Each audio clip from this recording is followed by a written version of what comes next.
Hey everybody, welcome to episode 104 of the Talking Friars podcast. Ben Fadden, your host here today to give you a little bit of an update on the CBA talks that happened in New York between the Players Association and the league.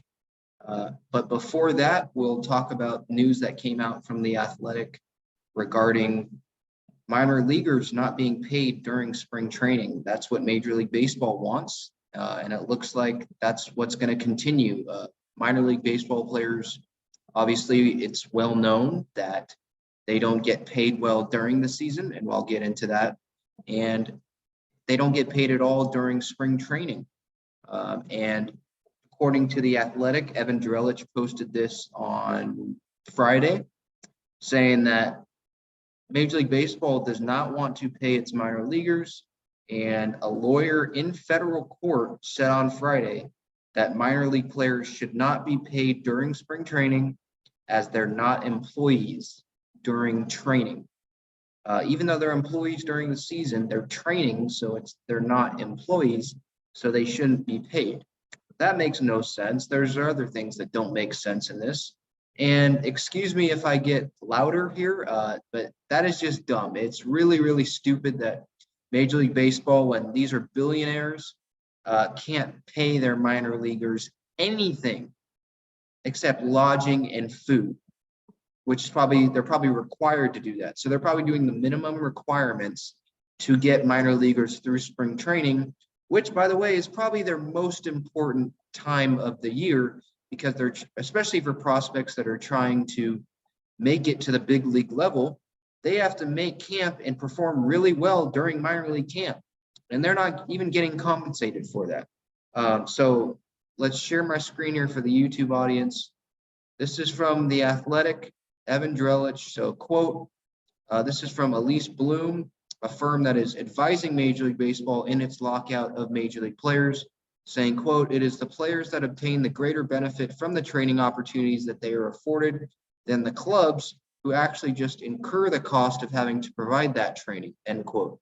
Another quote, "During the training season, the players are not employees, like I mentioned earlier, and would not be subject to either the Fair Labor Standards Act or any state minimum wage act." So they're saying because they're training, they're not employees, and therefore they don't have to be paid by the club. There's so many different ways to go about this. Minor leaguers, there's a big advocates page that you can look up for minor league players and them not being treated well. And I mean, during the season, I haven't even mentioned during the season, players, teammates, they have to literally room with each other and sleep in these, one-room apartments and have fast food and take food that is, brought into the clubhouse for post-game and stuff. They have to take it home for future meals so that they can, have enough food. It's just something that should not be happening clearly when Major League Baseball has billions and billions of dollars in their industry. They need to be treating their minor leaguers, their employees, better. Minor league teams, so let's say the Lake Elsinore Storm, for example, they're not in charge of paying the players. The major league clubs are. So it's on the major league clubs to pay minor leaguers during spring training. And I'll just get to points why it doesn't make sense. These minor leaguers, they're the same players that are playing in the same games as major leaguers. They're the guys that are getting these clubs through spring training. I don't know if owners even realize that, according to what's been going on right now and them not wanting to pay these minor leaguers. Major league players early in camp, they don't even play in these games. They play what, 1 inning, 2 innings, 1 at bat, 2 at bats.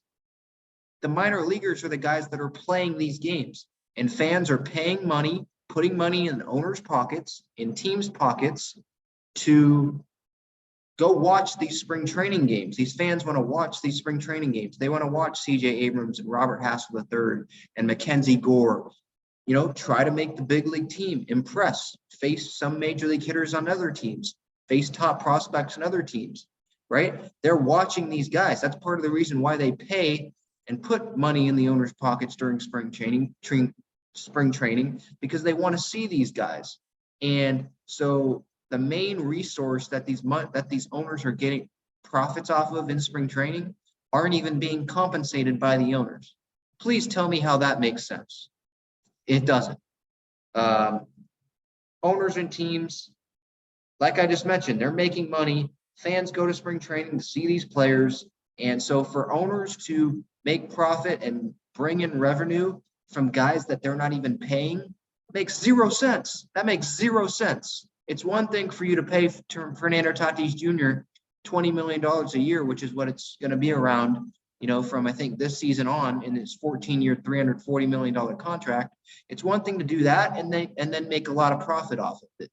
It's another thing to not pay minor leaguers, not pay C.J. Abrams and Robert Hassel III money during spring training when they're the ones that are primarily playing.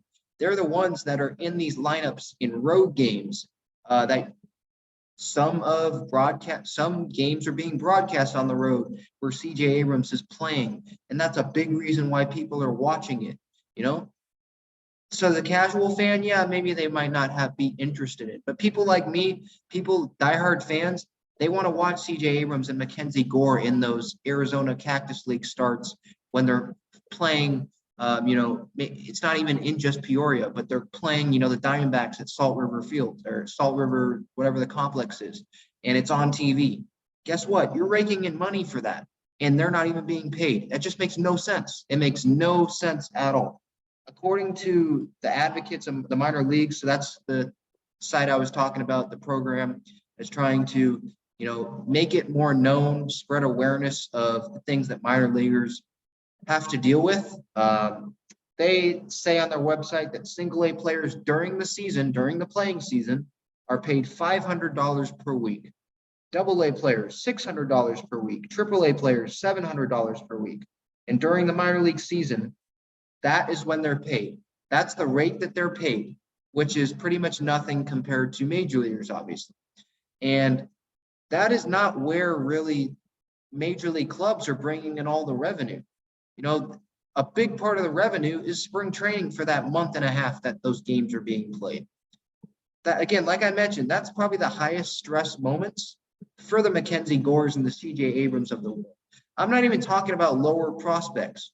I'm not even talking about the James Woods, who is on the next level below. I'm not talking about,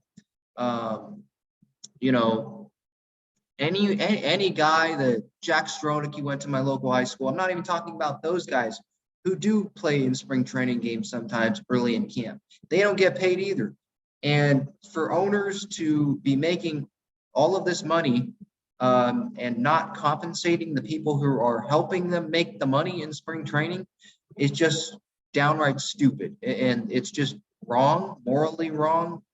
And that's really what I have to say about it. It just doesn't make sense for these guys to train all off season, right? Because it's their duty, according to the advocates and minor leagues website, and to make that less money, or the small amount of money that they make during the season, and not even get paid during the spring training, where they're making a lot of money for the owners. That's just dumb.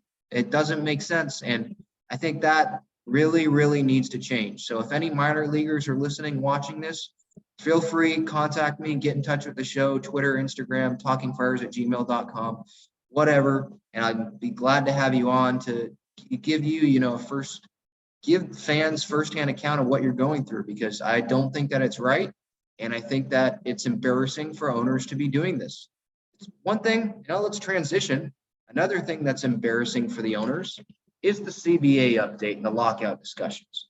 Rob Manfred talked after the owners' meetings on Thursday in Orlando, talking about, the proposal and saying that it was going to be a good proposal and that he was optimistic that the season was going to start on time, March 31st, and that they need 4 weeks ramp up in spring training and a week between the CBA agreement and the start of spring training. And I was on the episode this week, I was talking about Manfred's comments. I was pretty enthusiastic about it. I was optimistic because it was like, okay, he's saying that they only really need a week and not 2 weeks to, get spring training started between when an agreement happens and the start of spring training. But that, I think it should be 2 weeks. And so I think that an agreement should come by the end of next week if they want that to happen, because of how many things need to happen: roster decisions, trade discussions, free agent discussions. It doesn't, unless there's, illegal things happening, players are going to have to talk to teams. It's not just going to be them talking to one team most of the time and saying, okay, I'll go sign and go play spring training. The Carlos Correas, the Freddie Freemans of the world, they're going to be talking to multiple teams. It's not just going to be one team interested. And even if it is one team interested, that's not going to take a one-day discussion probably. It's going to take multiple days, a week, 2 weeks to get things done. There's so many things on the plate of AJ Preller and other general managers and president of baseball operations. I think there needs to be 2 weeks. So I think a deal needs to happen by the end of next week.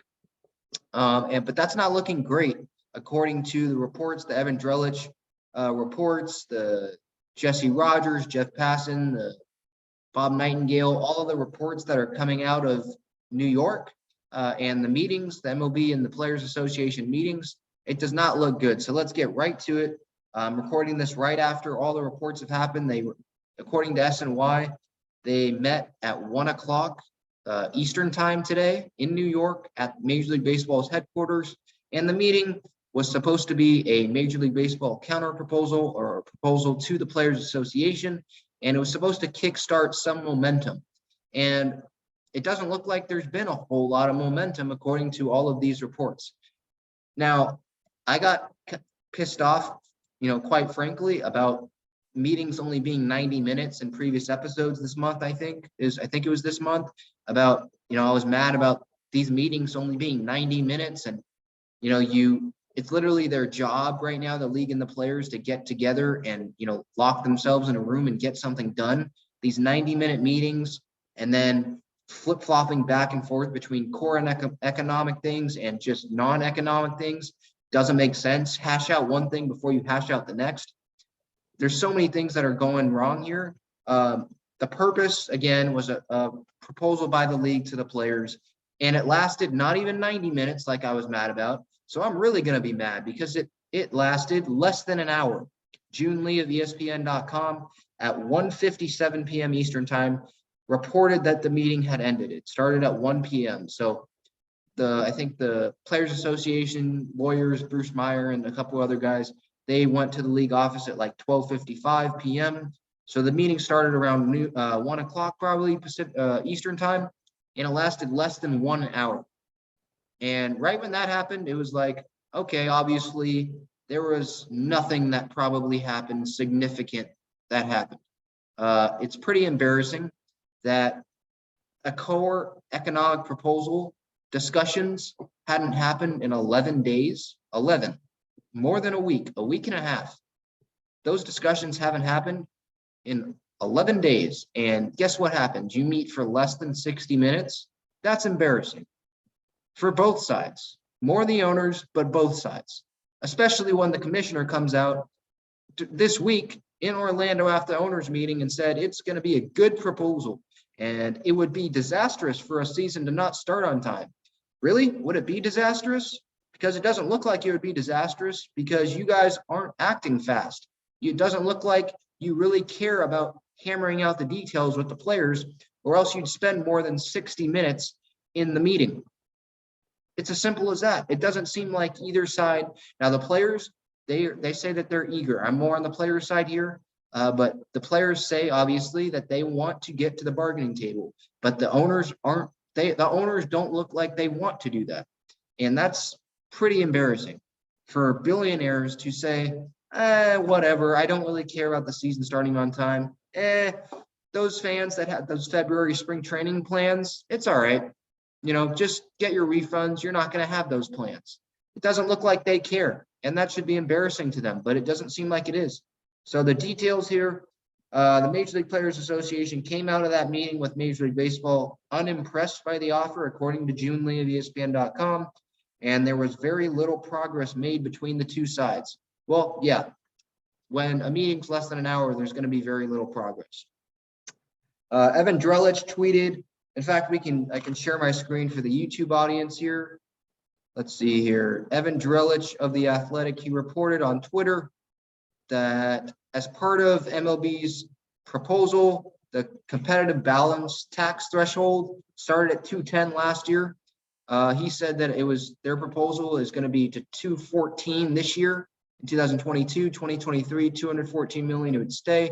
2024, 216 million, 218, and 222 million going up in the years after that. So only a $4 million increase by the owners in the competitive balance tax thresholds from 210 to 214 for the next 2 seasons. That's not enough. Again, that doesn't seem like the owners really care about getting this proposal actually, past the 5-yard line, like they're not even close. Their own 5-yard line, by the way. They're not even, it doesn't seem like they care. They're not making significant progress to the players. These offers, it's not good. To keep it only $4 million increase, for most teams, what is that? A 1-year offer to a bench player? Like, what is that $4 million really going to get you for an increase in the 210 to 214? Really, what is it going to get you? That's not, for the Padres case, let's say they're creeping up to the 210. Castellanos doesn't cost only $4 million a year. It just doesn't really do anything. What is $4 million?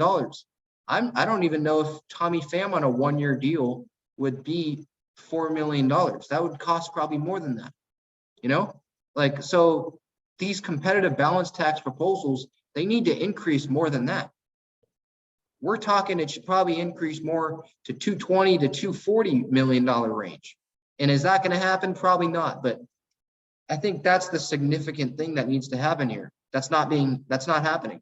Evan Drellich again saying Major League Baseball made 2 proposals in terms of the minimum salary, one flat amount of $630,000. I believe the minimum salary right now is $570,000, and teams could pay more if they wish under that proposal. The other proposal, a tiered proposal with an increase in year 3.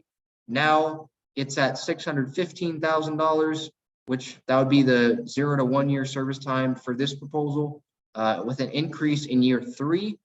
So the second proposal that they did, $615,000 in year 1, year 2 would be $650,000, year 3 would be $725,000, and then they go to arbitration after year 3, I believe.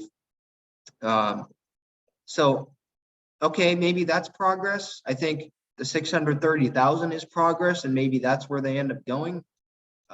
Maybe they end up, but I think you might see the $630,000 be more likely than the second proposal, because I think that they should compromise with the players getting what they want in the top 30 WAR pre-arbitration bonus. So the top 30 pre-arbitration eligible players that place top 30 in WAR in baseball get bonuses. So like the Randy Rosarenas of the world, just the pre-arb players, who else? The rookie of the years, the Wander Francos, guys like that would get bonuses. I think you could see that more. And with the $630,000, they stick with that because that's more money than the first year of service time, so that they guarantee that those players get more in just, even if they don't get the pre-arb bonus, they just still get more than that 1 year service time number. But that's another thing. So those are the 2 points from Evan. I'll stop sharing my screen and then get to the other points here. Other points, Yahoo Sports' Hannah Kaiser said that the league covered nearly 12 core and non-core economic proposals, but the new proposal is still seen as insufficient, obviously, and there just wasn't much progress. It was small increases by the owner's point of view, and that's not going to be good enough for the players. Rightly so. These owners are billionaires, and you add in the fact that minor leaguers aren't being paid in spring training like I talked about, and these players aren't making as much money as they probably should in terms of revenue that they're giving the owners in terms of ticket sales and jerseys and all that. They're not making as much money as they think, and so the players should maximize and have the leverage. Jesse Rogers said that the proposal included eliminating draft pick penalty for going over the first luxury tax threshold. So I do like that. I think that would be good because teams like, let's say, the Padres, right? If they went over it this past year with the Dodgers, I think those are the only two teams. Let's say that they don't go over it this year because usually there's penalties for consecutive years. They take that year off and then they go over it next year. They don't have to give up a draft pick for it. So that could increase them be saying, okay, we'll go over it. We'll just pay the tax, but not have to give up a draft pick. And we know teams value those draft picks. Jesse Rogers also said that Major League Baseball did not address revenue sharing or expansion of arbitration Super 2 player contracts, which is a sticking point for the players, which is likely going to be a sticking point. So that's not surprising either, that this is going to be a sticking point for the players. Revenue sharing, obviously. The players, I believe their issue with revenue sharing is that it's split across all these teams, including the Pirates, like the Yankees with all their money. They split some of it to the Pirates and the Marlins of the world. But the players' issue is the Marlins, Pirates, those teams aren't spending the money back to the players and putting that money that they're getting from revenue sharing. They're not giving that money back to players in their contracts. They're just keeping it and letting, the players make these minimum contracts, not bringing in free agents, and they're just tanking. So that's the players' issue with that. So that's another issue that happened there. And obviously, doesn't make sense. I mean, Bob Nightingale said that the offer was 130 pages. And so if an offer is 130 pages, the proposal by the league to the players, how is there nothing addressing the pre-arbitration Super 2 contracts and the revenue sharing? When the league knows that the players, that's a sticking point. How is there 130 pages and that's not even included? So that it's those little details like that where they know that the players want that to be addressed, and it's not even in a 130-page proposal. So it's just those little things where it's like, okay, the owners don't really care about starting the season on time or having that 2-week gap instead of just 1 week like it looks like it's going to be, like Rob Manfred said. Instead of having, it would be better for the owners to give their general managers 2 weeks instead of 1 week to negotiate things. And, they're already mapping out a plan, obviously, during the lockout with their staff because they can't communicate, or at least aren't supposed to be communicating with teams.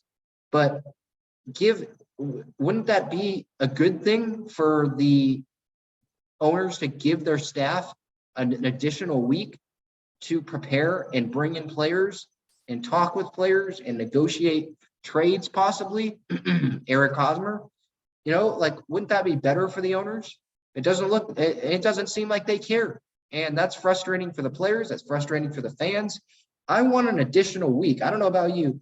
I want an additional week to talk about moves. I don't want to have to cram everything into 1 week and say, oh, we're starting spring training. Doesn't look like there was much progress at all with the Hosmer deal because AJ Preller had no other option but to focus on bringing back Tommy Pham or another bench outfielder and focus on, reeling in a Castellanos or a Suzuki or a Bryant, or focus on adding another reliever. And they just didn't have time to negotiate trades, because there's only 1 week. Don't forget, we didn't even have the winter meetings this year. So how about get your heads together and have 2 weeks in between. So get a deal done within the next week, get 2 weeks, and then you're off and running. That would be much better for everyone involved, for players, right? Getting to know where they're going to have to rent places for spring training and know where their family's going to live during the season. That's another thing. Like Nelson Cruz, for example, I think he's in the Dominican probably.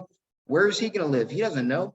Him, other free agents, wouldn't it be better for them to have some time to just know where their life's going to be? 1 week is not a lot of time, especially when other teams, when teams aren't just dealing with that one player, they're dealing with a lot of players. And I know they have a staff. It's not just Preller talking to each player individually. Josh Stein, the assistant GM, Fred Oma Jr., the assistant GM, the players, the baseball ops department, scouting staff, they can all do that. But there's just no urgency. I guess that's my point. There's just no urgency, it seems like, by the owners. the proposals don't even seem like real proposals, because just for example, the luxury tax, the values, the proposals in comparison from last year, they're just not going up enough.